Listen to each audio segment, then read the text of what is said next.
All right, so in the last day or two, there's been some really, really big Season of Discovery news and updates talking about things we don't already know about Phase 2. There's some tweets. I think a blue post is involved. And so I wanted to react to this and see what's going on. This is a video uploaded by the Comeback Kids, a really good classical YouTube channel. Let's see what the news is. Okay, ladies and gentlemen, we got a lot to talk about today with some big confirmations and discussions heading into Phase 2 with an interesting update on dual spec, the very next raid in Season of Discovery, didn't see that. gear progression, community comments, and so much more. My name is Sky from the Comeback Kids. This is your Season of Discovery news. Sit down, grab a cup of coffee. We got a lot to discuss today. Of course, within World of Warcraft, PvP is easily one of the most entertaining features. Whether it be dueling solo, massive open world battles, or even instance battlegrounds, slaying the opposing faction is really just so entertaining. I mean, man, even in Season of Discovery, we're even getting open world events such as the Battle for Ashenvale event and the Phase 2 event, which was already confirmed to be located within Stranglethorn Vale. Now, we've had the Ashenvale event. Yes, we have. Yes, we have. As you all know, I am not the biggest fan of the Ashenvale event, and I'm pretty worried, given how poorly, in my opinion, the Ashenvale event has been playing out over the last couple weeks. I am a little bit concerned about the upcoming STV World PvP event, but we'll see. Even though it's fun, I still feel like we can still get a bit more in terms of rewards for our character for PvP. And it seems like I'm not the only one who feels this way. We had a user over on the forums post a discussion about how the devs should add more PvP gear for all specs inside the game. Oh, He yeah, asks, true. where is the new PvP gear for specs like Boomkin or Elemental Shaman? Okay. Where is any new PvP gear? Season of Discovery is more like Season of same old, same old. Now, listen, I would definitely disagree about Season of Discovery being the same old, but I will, however, agree with him that it does feel like we are missing gear for other specs in terms of PvP rewards. For example, as you can see on screen here, the rewards for the Warsong reputation are this is kind of true. Weapons if you manage to get your hands on them. The problem is not all these weapons are great for every class spec out there. For example, Enhancement Shamans are missing a slow one-handed weapon. Warriors and Hunters are missing a viable two-handed weapon option. Feral Druids are stuck using a staff. I mean, not only that, when the next phase comes out, we're able to farm out the Arathi Basin rep as well. We only get a few pieces of gear from this, though, such as the belt, boots, a lot of specs are missing out. I just feel like with how much PvP is being featured as a main source of content inside of SOD, shouldn't we get a ton of really good rewards for us to grind out and work toward? I mean, do you guys think they should add a more diverse set of gear for, I guess, a wider variety of specs and playstyles in regards to PvP reputations? Is that something they should do? I will say that pretty much all of the PvP gear is nowhere near as good as the gear that drops inside the raids. So it's like, oh well, okay, if we're gonna be concerned about a lack of PvP gear for boomkins, I guess one answer could be, oh well, just go do the raid, right? Because the raid gives way better gear anyway. It kind of doesn't matter. The PvP gear is sort of just like stepping stone gear. They did add one new piece of PvP gear. It's the helmet that reduces critical strike damage received by 5% or chance to be crit or whatever it is. And I think there's a version of that helmet for every single class and armor type and spec in the game. So that's something they did do. We could see them add more gear like that. It's sort of like pseudo resilience gear. They could do more of that. I think they should do more of that. I don't know about you guys, but I would really love to log in every day and grind some honor points to then use at a vendor to start buying pieces of a PvP set, with even weapons being associated with reaching a PvP rank 5 or 6, whatever the max rank may be next phase. I also just want to flat out say that I thought the idea for having the PvP resilience for Warsong Gulch was interesting in a way, but I think at the end of the day, the classic player base wants nothing to do with resilience, and they would much rather just have PvP gear have bonus stamina attached to it. Yeah, I think that's true. I think if we're talking PvP gear for Vanilla WoW, I think having more stamina is better than having whatever this is. Reduces chance to be critically hit by 5%. I think stamina is like probably the best PvP stat in Vanilla WoW. Yeah. It's the best way to do it. What a lot of people don't want to see, including myself, is the need to wear PvP gear to actually do PvP, and vice versa with having to wear PvE gear to do raids and PvE content. One thing that makes Classic so unique is that You could do all relevant content with whatever gear you obtain that makes your character stronger, and that's one thing that they should definitely not forget. So what do you guys think? Do you think that next phase they should add some more PvP-based rewards? Do you think they should add an entire PvP set with maybe new weapons as well due to how much PvP? I think if they started doing like 2 or 3 set bonuses that you could grind and farm, like maybe it's a pair of rings. Maybe it's, you know, boots, legs, gloves. And then you have like a PvP related set bonus. You don't need like a 6-piece set, but like just like small micro PvP sets might be something cool to do. He is being featured. Let me know about it in the comments section below because I'm all for it. Speaking of some welcome changes from the community, I mean, what about dual spec? Considering that level 40 brings tons of new talents, abilities, rune combinations, and now even more runes being implemented, it's going to be crucial that we truly experience the essence of Season of Discovery.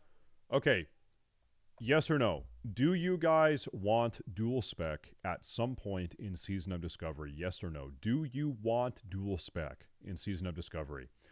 Yes, yes, yes, no, yes, yes, yes, no, no, no, yes, yes. If I had to ballpark this, I'm guessing it's like 80% yes, 20% no. If I have to give this an eyeball. Right now, respec costs cap out at 1 gold, so if you want to respec, it's very cheap, but you still have to go back to your capital city. I think with Season of Discovery, a good approach for them to take is just kind of do whatever people want, right? That's kind of like, it's experimental. It's sort of a test box, experimental box. Just if you have 80% of people that want them to do something, maybe they should just do it. Just see how it goes, right? With having more flexibility within our character whenever we'd like to. I mean, look at classes that have multiple role types that require a variety of different gear like druids, shamans, or even paladins. I think one of the greatest reasons to play a hybrid class is really having the ability to flex and play whatever your group would require you to play. This is easily the most heavily requested feature within our comments section and on the forums, and it seems that he's right. We're getting more and more teases that it may be coming soon. Over on Twitter, we had a user asking if we can please get dual spec later on in Season of Discovery, and this was actually liked by Agrin, the head director for Classic Season of Discovery. Ooh. Not only that, it was mentioned in an interview with multiple developers that it's a very strong consideration that it could be coming. I mean, could you picture how fun it You don't need to respec to play other roles. Oh, come on. Like, you're right. Technically, you don't need to respec to play another role, but it's like, yeah, you want to respec. If I'm playing Destruction Warlock and I want to then tank and be the best tank I possibly can be, I want to respec. If I'm DPSing on a warrior and then I want to swap over and tank, I'm going to want to respec, right? It is in the nature of Classic WoW players to want to do the best they possibly can. And so this, like, people like to min-max. If I'm tanking, I want to have the proper tank spec. If I'm DPSing, I want to have the proper DPS spec, right? I think that's totally fair. It would be if you're out in the open world or inside of a dungeon and you could just change your gear, your runes, and even swap out to another spec all on the go to cater and play to however you want. I don't know about all you, but I'm in desperate need of having a dual spec as an option for the next phase, and I'm definitely willing to pay gold for it. Speaking of spending gold on character progression, when it comes to mounts coming inside of Phase 2, we were told by developers in an early interview over at BlizzCon that they could be potentially changing the prices for mounts to make it much more they're cheaper, accessible and not so much of a grind to the player base. Well, lo and behold, I guess this is something that is already in effect. I mean, if you go right now to your riding trainer and mount salesman, you can see that the prices for mounts are roughly about 50% cheaper, with the training being previously 20 gold and buying your mount 100 gold. And then still on top of that, you get your 10% rank 3 discount, and you get your 10% faction honored discount. So you can get minus 20% as well. Which now you can see on screen here, the cost for the actual mount being roughly around 40 gold, depending on your reputation, as well as the riding skill being cut in half, now being reduced to now 9 gold. So altogether, so getting a mount is going to be very cheap in Phase 2. 45 to 50 gold to acquire your mount next phase, which is a massive difference to what we are normally used to. And even if you don't have gold right now, if you're leveling normally from level 25 to level 40, you're going to make like 60 or 70 gold. You're going to make probably 70 gold in that level range. So I would not worry about being able to farm your mount or have gold to buy your mount. I think you're just going to get it you're going to get it naturally. In Classic. So it seems like we're going to be saving a nice chunk of change, and let's just hope that it's for good reason, and they add an additional gold dump such as dual spec next phase. Okay, now on to the major headline of today. In our previous news video, we had a major open discussion about how we think Gnomeregan should be delayed on the launch of 10-man Phase raid. 2 to really have the player base experience what the essence of Season of Discovery is all about. Enjoying the leveling, taking your time, partaking in the journey that is growing your character, progressing, exploring, discovering. These are all such crucial things of what makes an MMORPG so great, and it's something that should never be rushed and should be cherished. The man himself, Josh Greenfield, also known as Agrand, who is the head developer for Classic World of Warcraft, partook to Twitter to ask an open question. He asked, should we delay the launch of Gnomeregan, the 10-player raid, by a week, or just have it open from day 1 of Phase 2? Why do you feel the way you do? Just try. Okay, I'm gonna give a controversial nuclear take here. I actually didn't have an opinion on this. Delay the raid by 1 week, have it available from day 1. I really didn't care. I really didn't care. And then I saw him ask this tweet on Twitter. He asked this question on Twitter, and there were over like 4,000 responses or something. I don't know. Actually, maybe that's too. I think it was like 800 responses or something like that. And anyway, a bunch of people responded. And what I saw was a bunch of like normal, well-adjusted people saying, hey, listen, I don't have time to play all day, and I think it would be cool. I don't want to miss a raid lockout. I would appreciate if the raid got delayed. And you had a lot of people expressing that sentiment because, you know, I don't want to miss a raid lockout. Okay, I guess that's fair. But then you also had the hyper competitive, sweaty players chiming in, and they were being just so goddamn obnoxious. They were talking about how, you know, if these people don't want to miss a lockout, then they should level faster. It's not our fault that they suck. And it's like, okay, it's fair to have that opinion, I guess, but the way that these hyper sweaty elitist players were expressing that in a very condescending, very like passive aggressive way. And you can go read these comments if you scroll down through this tweet. You'll see these people. You'll see the people I'm talking about. They're posting as if they're like better than you or better than everyone else. And it's just like, you know what? Actually seeing those comments made me side with the casuals. Now I do care. Now I do want the raid to be delayed because a lot of those comments were just so like elitist and gross. You know what? Delay it. Delay it by a week. Delay it by 2 weeks. I don't care. It was just gross to read those comments. I don't know, dude. Trying to get a pulse check and some opinions to read. So first of all, we just got confirmed 100% that Gnomeregan is a 10-man raid, which is a very big confirmation, by the way, to those of you who don't know. And what else is shocking is that you mean to tell me that these developers for Season of Discovery are openly asking what the players want in terms of content release for the upcoming phases? I mean, they are doing an absolutely fantastic job, and my hats are completely off to these developers. There were so many responses to this Twitter thread that mostly agreed to Gnomeregan actually being delayed. Players stating, having the pressure removed to miss a reset and fall behind is a substantial quality of life which allows players to take their time and discover. Others saying, I think this is a valid point. Okay? I guess I'm the king of the casuals here. I don't know. I think this is worth talking about, though. Maybe not king. Maybe I am becoming a casual. I guess that's what I'm trying to say. If the purpose of Season of Discovery is to discover all of the new things they're adding to the game, it is against that philosophy to compel people to speed level to get into the raid before they miss a lockout, right? I don't think that those two approaches can coexist. We want you to spend time turning over every rock and looking behind every tree to discover all the new things we're adding because we're making a lot of new cool changes. But also, if you don't level fast enough, you're going to miss a lockout and miss gear. I think you can't have both. I think you kind of need to pick one. Which do you want? Time and discover. Others saying, I think what makes me happy and excited about Season... I see the comment here. It's not that hard to speed level in a 20-year-old game. Well, let's do some math real fast, okay? So if I had to guess, I'm going to try to be as fair with this math as I possibly can, okay? I think your average Classic WoW player probably does like 3-hour levels between level 25 and 40. Is that fair? You've got 15 levels. Okay, so 15 levels times 3 hours per level on average, ballpark, something like that. And keep in mind, you're doing some PvP, you are finding runes, you're going to the auction house, whatever. Okay, so I would actually probably put it at 4 hours, but you'll see why I'm doing 3 hours here, okay? Let's call it 3 hours. Okay, well, how many hours per day can people play? Let's say, like your average Season of Discovery player, how many hours per day can they play? Let's say you can play 4 hours per day, okay? And it's going to take you 45 hours to get from 25 to 40. It's going to take you 11 days. 11 days, right? So if you delay the raid by 1 week, you are allowing all of these people to not miss a lockout, and they can get in on the second lockout. And this is representative of most people, I think. I think most people fall into this range. Of course, you and I, if you're watching Classic WoW YouTube videos, or you're watching Classic WoW content on Twitch, or if you're a streamer or whatever, yeah, I'm gonna be level 40 within like 30 hours played or something like that. I don't know. I'm gonna go really fast. We're gonna speed level. I'm gonna sit here. I'm gonna get a bunch of caffeine. I'm gonna not sleep. We're gonna bang it out in one sitting. I'm sure some of you guys are in the same category. But it's also important to acknowledge that not everyone is in that demographic.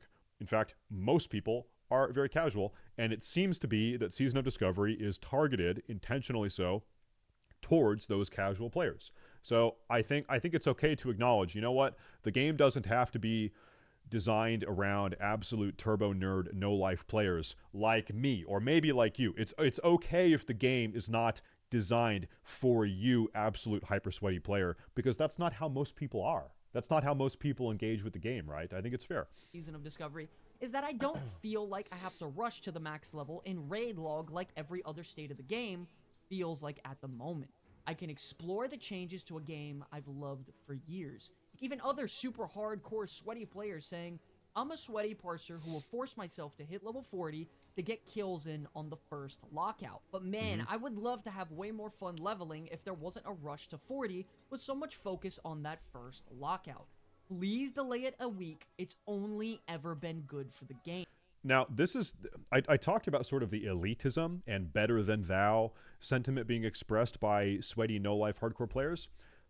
I have also seen the sentiment expressed from these sweaty sort of elitist type of players that, hey, listen, I'm a sweaty player, and I know that if the raid is available from day one, if I'm at risk of losing a lockout, I'm going to have to play this game 60 hours straight, because I'm going to have to get my 3 alts all the way to 60 or all the way to 40 so that I don't miss a lockout on any of my 3 alts. And I don't want to have to take 800 milligrams of caffeine a day to make that happen. And I know I'm going to have to do that because I'm in a sweaty guild and I've got sweaty friends and I'm a sweaty player, and I'm going to have to not have to do that, but it's like I'm going to be compelled to do that because I'm a sweaty player. And so I actually have heard these people say, some of these more sweat-oriented players say, hey, you know what?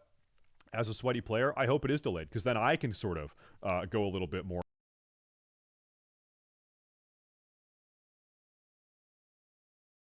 But I get goosebumps hearing people talk about how good it feels to take their time and enjoy a good old-fashioned MMORPG, because that's how I feel also.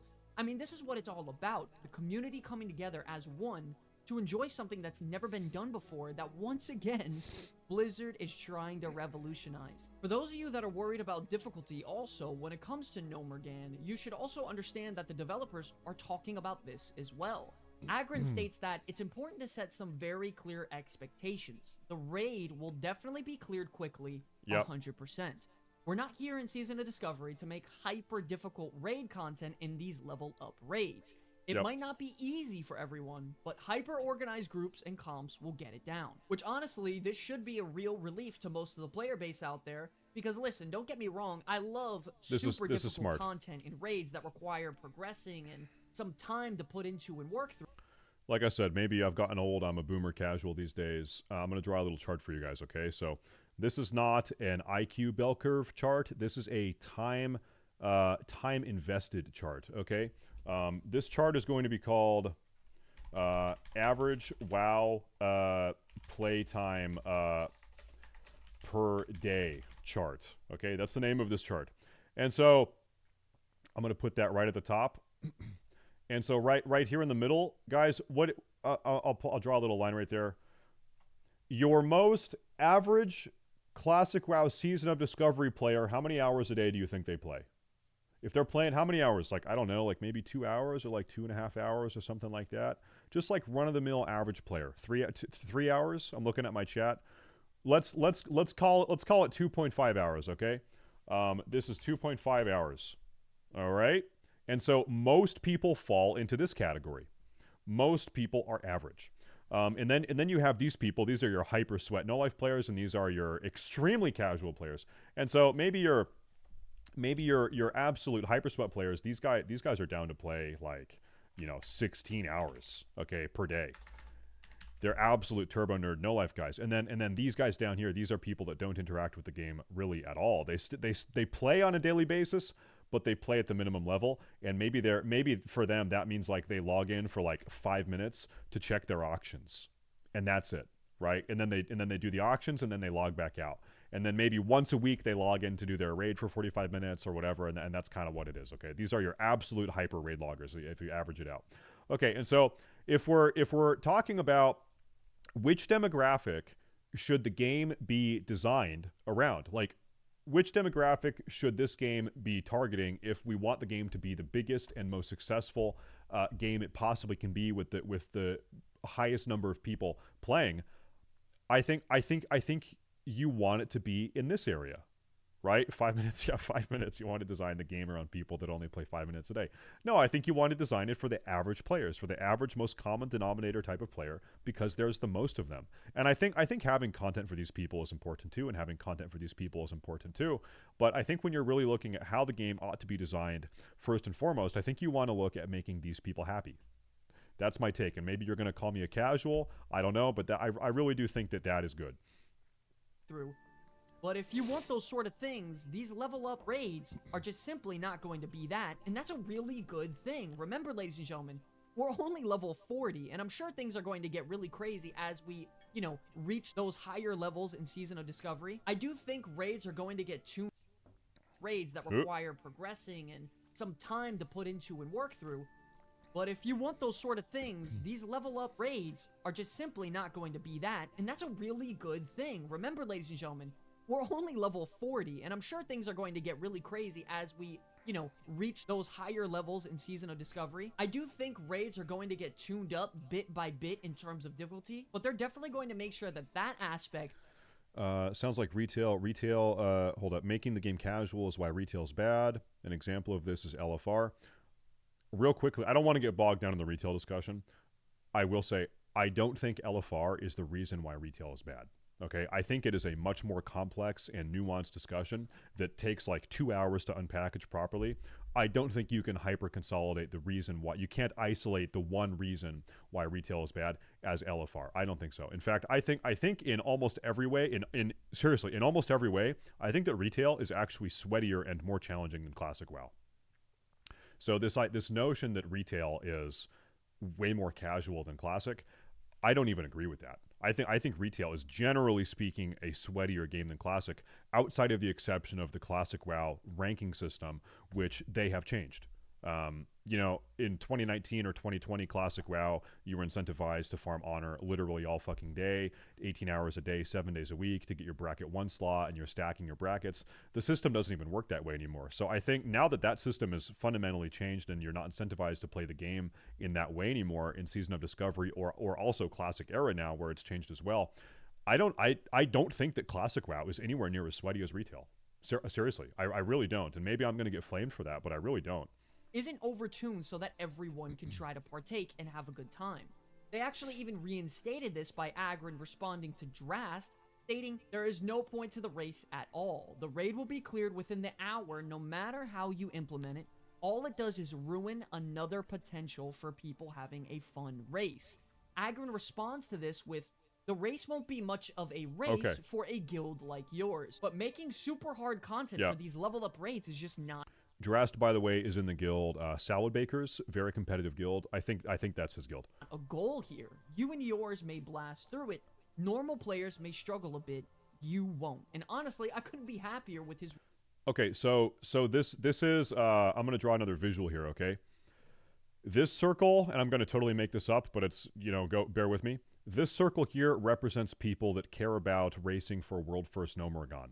Okay, that's this collective of people, and this might be like how many people are gonna race for World First Gnomer? Like 1,000 people at most. Okay, maybe that, and in fact, probably not even that many people. Now, how many people would be mad about missing a lockout? How many people, if they missed a lockout because they wanted to level slowly and enjoy the new runes and other fun things that are being added in Phase 2, how many people would be upset about that? Like, a lot. In fact, more this many people, okay? And so once again, if you have to, and this is like this is a billion people, it's a trillion people would be upset about it, right? They would feel bad about missing a raid lockout because they were busy exploring and discovering new runes and doing all the new stuff. The STV PvP event, a gorillion people would be upset. And so once again, if you're a game developer and you have to determine which demographic do you want to cater to, I think in this case, again, I think you don't cater towards the sweaties. I think you don't. Response here. I myself am a player that's genuinely skilled in World of Warcraft, and I'm not saying that to be some bragger or whatever, but simply just to explain to you all that that's something that I'm not worried about in Season of Discovery. If I want a hard challenge, I'll just go to retail WoW and run the hardest content available. That's just something I'm not interested in here. I'm interested in the journey, story, progression, discovery, camaraderie with my friends, and creating incredible memories inside of the best version of WoW that I've played in many years. So I couldn't be happier that Agron, the head developer, is sticking up for the little guys like us that are looking to just find those key features once again in an MMORPG. So I'm here for the final time, ladies and gentlemen, on this topic to ask you this. What do you think about them having a week-long delay in Gnomeregan? Do you agree that it should be delayed, or... Okay, so he has conducted a poll here on YouTube. He has 2.6 thousand votes, and 85% of people said yes, delay the raid. I conducted a poll on my Twitter page, which is going to be linked in the bio or the description of this video. We had like 12 or 1,300 votes on my Twitter poll, asking the same question: should the raid be delayed? And 60% of people said yes, delay it. So depending on where you're conducting the poll, this one here, the one on my Twitter, reading through the comments on Egren's Twitter page, it seems like most people want it to be delayed. Seems like that's what most people want. Or do you think it should be open on day one? Let us know in the comments section below, because I'm dying to hear your opinions, and your voices should be heard. Moving on to another important topic, when it comes to the loot within raids inside of Season of Discovery, we may have a problem on our hands moving forward that I really hope the developers are going to address. What you're seeing on screen now is the epic two-handed item that can be received within the Black Fathom Deeps raid. And beside it is the Whirlwind Axe, which is easily one of the best weapons you can have as a warrior. And it looks awesome. Used well within your level 40s. Another example is the Rod of the Sleepwalker that once again can be found within Black Fathom Deeps. This is a good staff. Is the epic Staff of Jordan, which is the most iconic and powerful items you can ever obtain in Classic WoW, leveling up. All four of these weapons, believe it or not though, are very similar in power, but the only difference is that the weapons and armor you can acquire from BFD... Here's the deal, okay? Here's another casual take. Staff of Jordan looks cooler than Rod of the Ancient Sleepwalker, so therefore it's better, and you should wear that. Going back to Whirlwind Axe looks cooler than Deadly Strike of the Hydra, therefore it's better, and you should wear that. Is incredibly it's that simple. From what was normally acquired within Classic WoW. So not only are we going to be leveling up next phase much faster than we normally would, the gear we obtain is going to be pretty much negligible because nothing will be an upgrade within all of these dungeons as we level up until maybe Scarlet Monastery. And I gotta tell you, yeah, that's probably true. Fun not getting any gear upgrades while we're leveling up on our journey to 40. So right now, I feel like the developers are in a really tight spot when it comes to the regular... Well, to be fair, I doubt that most people have full Black Fathom Deeps best in slot, right? I got my final piece of BIS last night. I'm very happy about it. I think most people don't have their full Black Fathom Deeps best in slot. So if you're doing a leveling dungeon, you're leveling up between 25 and 40, I think you'll still probably get a piece of gear here and there, right? I don't think you're just going to get nothing for 15 levels, for 40 hours of gameplay.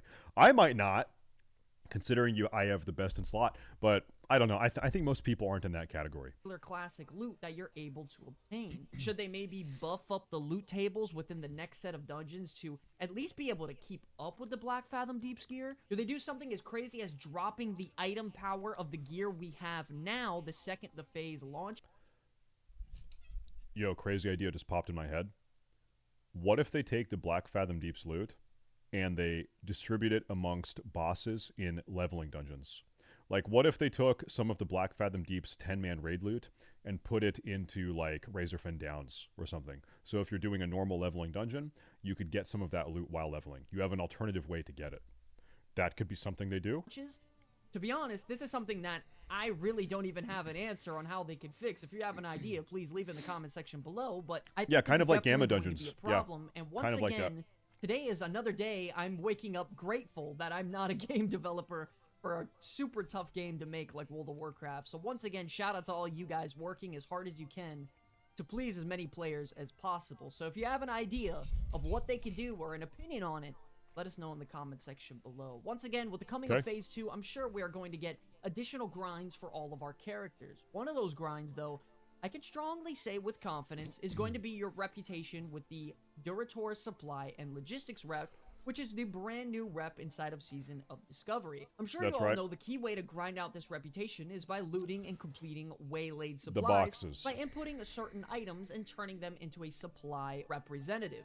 By doing so, you actually get some really nice gear, crafting recipes, and even runes for your character. And with all this being said, we're almost positive that in the coming phases, we're going to be seeing more rewards being added to this table to keep this reputation relevant and constant. Don't get me wrong, I love more content for any of my characters, and especially hard-earned grinds. I will say, this is my speculation. If you remember, in the very first week of Season of Discovery, in order to unlock whatever rune you needed to unlock, you had to be honored with the waylaid, wayward boxes reputation. You had to be honored. And then within a couple days, they decided to nerf that down to friendly because people were complaining that getting to honored was too much of a pain in the ass. And okay, and by the way, I think that was a good change. I think nerfing it down to honored, or down from honored to friendly, was a good decision. Because getting to honored on like 3 or 4 alts, if you're playing that many characters, it is tedious and it is annoying. And it was very, very time prohibitive if you just want to have fun playing your alt. Doing that grind over and over again on multiple characters, it was a pain in the ass. And it was not fun. But what this means is that if you are already honored, and by the way, the reputation is capped at honored. You actually cannot go above honored right now. That's as far as you can go.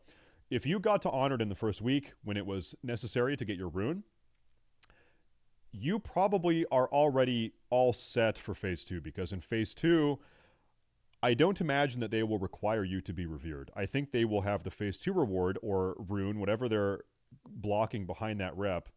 I think that will be at honored. I think you'll go from friendly to honored to revered to exalted. That just makes sense. 25 friendly, 40 honored, 50 revered, 60 exalted. So the point is, if you are already honored, I think you're probably set. You're probably already set. But not just grinds that are tedious for no reason, and it seems I'm not the only one who feels this way. A user on the forums posted a discussion titled, "For the love of a loon, remove uniques from waylaid supplies." They asked, what is the purpose of having these things being unique? Forcing the players to run back and forth between major sittings and grinding locations every time one drops. I get that carrying tons of them would just lead to the rep grind being done super quickly, but that's not a reason to only let us carry one at a time. But man, I really gotta agree with this one. He then goes on to say, at the very least, make it unique, able to carry up to 3 or something, or put a supply officer that would be nice in every single town that would be has nice. An innkeeper. The current system is obnoxious and just time wasting. Ooh, yeah, or just let us turn them into innkeepers directly. That would be nice. And man, oh man, Blizzard, if you guys are hearing this one, I gotta say, I think you guys are on the hot seat. I'm not cutting you slack on this one because I think the grind is great. I love farming things and I love grinding out reputations for great rewards. I mean, it gives me a reason to stay on my main character, which I never want to hop off of, but doing something like this one at a time just makes it frustrating and tedious right now instead of actually workable and really fun. I mean, maybe you could lower the drop rate to sort of compensate for this. I'm not really sure exactly, but I love the idea of at least being able to carry 2, 3, or 4 of them at one time, because that would at least make it feel better going back to town to fill multiple of them out. I don't know. Hopefully you guys are paying attention to that one. I'm not letting you off the hook there. Moving on now to the community part of our video, where we take all of your opinions and comments from below in our comment section. So I'm going to stop watching there because he's doing community comments now.